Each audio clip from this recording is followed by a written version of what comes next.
So here's where we stand. Alright, I got everything cleaned up and dusted off. This isn't too bad. I mean, it was coated with gook, but easy to clean up gook. This guy's going to go. That's my replacement. I got to figure out what I'm going to do here. I have some ideas. It shouldn't be too hard to do. I need to get the pump going first. This is what I'm left with, though. This guy's going to go. I may or may not use this. I have to tap in my wires. Anyway, let's take a look at my pump. I went with a... Can you see that? Yes, we can see that. Works. Anyway, these guys are out of Oklahoma City. So this is right down the road from where I live. So I could have gone with the Wilbro, but I decided to go with these guys, not just because they are a town that's closer to where I live, but I read some reviews that said this is a comparable pump, but it's quieter. So anyway, let's see what the kit includes. Got a little booklet. And a couple of specs on it. It's got a nice little graph. It's got some standards there and whatnot. Some dimensions. It would have been nice if I'd been able to find these dimensions on the web somewhere. Seriously, this stuff should get posted on the web.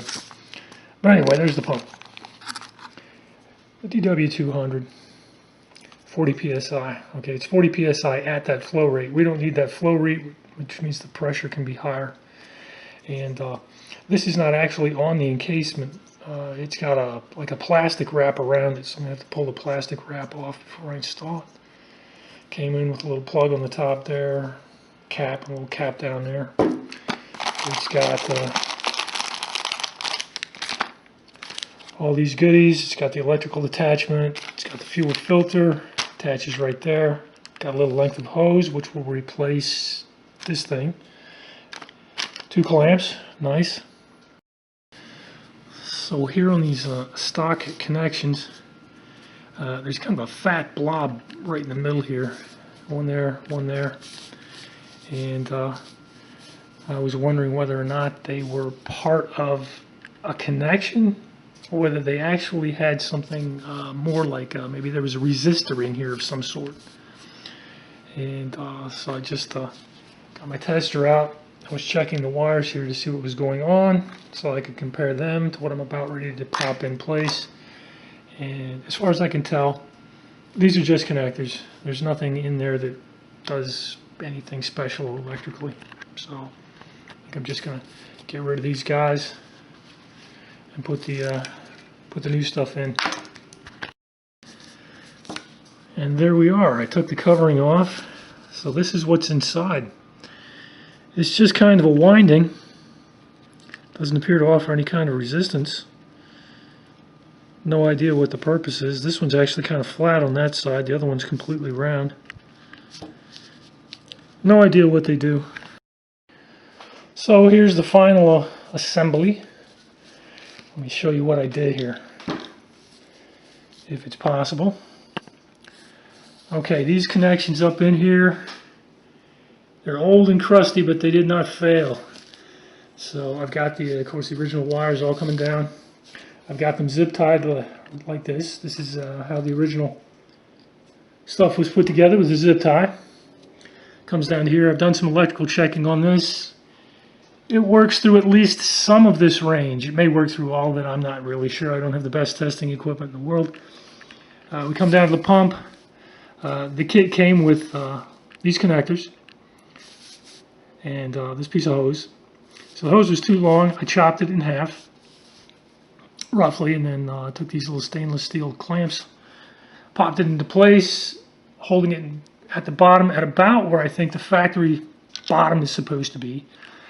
You'll see the black bands. The black bands are zip ties. I've got 4 of them, and then there is the remaining piece of hose is kind of a dampener, so that works kind of well. And then on the bottom, of course, we've got the new fuel filter, which is looks like a considerable upgrade over what came on this thing from the factory. There's a little oops, down here at the bottom. There's a little teeny tiny like lock washer that goes on right there that holds it in place. And of course, this is my mechanism, my jury-rigged mechanism over here. So let's take a look at that. I've got a piece of steel wire going down there, very similar to that piece of steel wire. And yeah, you guessed it, it came from, check it out, a hanger. Yeah. Super high tech. But anyway, this stuff right here. All right, all of that is stainless steel. So I've got the stainless steel bolt, washer, and this is a large stainless steel washer, 2 of them anyway. And I dremeled some channels into them to hold things together on this side and that side, so these guys would be locked in place pretty solidly. Bolted it down real nice and tight. And of course, if I loosen it, I can slide it up and down, which allows me to adjust the position of this level. Now, I think that the level is supposed to be at that point, but I'm not entirely sure. This gives me some adjustability. And I know you're thinking, wow, that's kind of heavy. I don't think the float's going to be able to lift it. No, you're incorrect. It's definitely going to be able to lift it. The float sits pretty darn high on the gasoline, as you can tell by what you're looking at right there. And yeah, it'll pick it up, no problem. I mean, some of the weight is held by this, but some of the weight is also held back here at the pivot point. So that's going to work just fine. And I think the next step is I'm going to need to apply some power to this thing and see if it actually moves some fluid. All right, are we ready? Okay, I've taken my tank and I put a little piece of hose around there so we can close it out. I've already got it primed up, so I already know what's going to happen. It's going to work. Let's check it out.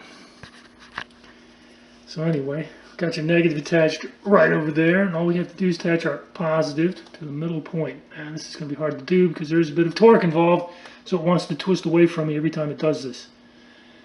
Let's get you over to that side. That should work. And there it is, and that's what it sounds like. And it's pumping stuff out, doing what it's supposed to do.